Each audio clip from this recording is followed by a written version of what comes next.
uyu munsi niyemeje kubereka ibindi bibanza byiza cyane by'amavuta ahantu n'ubundi muri estate nziza ituwe ya Kanyinya. Aha rero mafite ibibanza bibiri byiza cyane bimeze neza, nshaka kuhitamo kimwe hanyuma ugahita ugikukana. Aha ngaha ni Kanyinya nyine nkuko nabikubwiye, umanukiye ku murenge wa Kanyinya uraza ukagera aha ngaha ni nko muri metero 400 uvuye kuri kaburimbo. Imihanda yo ni nyabagendwa nkuko uyibona, ni imihanda migari nubwo bwose itarimo kaburimbo ariko n'ahantu heza mu by'ukuri.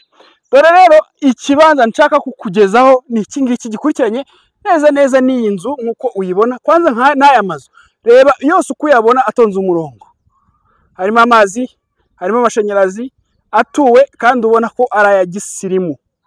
Dore uramanuka uharenga ikonoshi, aha ngaha neza neza urubibi rw'ikonoshi rurangirira niho iki kibanza gitangirira icyo ngiye kuguha. Ikibanza gifite metero kare zigera kuri 330. Urebye neza ni iki ngiki uko ukibona. Aha ngaha kigenzi cyacyo kiragikurikira ariko urahitamo kimwe muri ibi byombi uko ari bibiri. Ufata iki kibanza cyangwa se icya kabiri cyaho nicyo uri butware.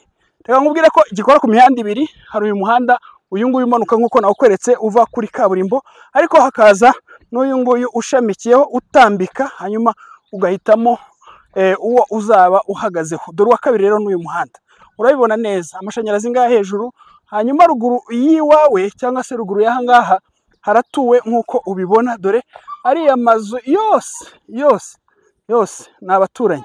Aha, icyambere rero cyo kibanza cyambere kigarukira aha ngaha, hanyuma icya kabiri gitangirira aha ngaha n'ubundi aho iki kibanza cyambere kirangirira.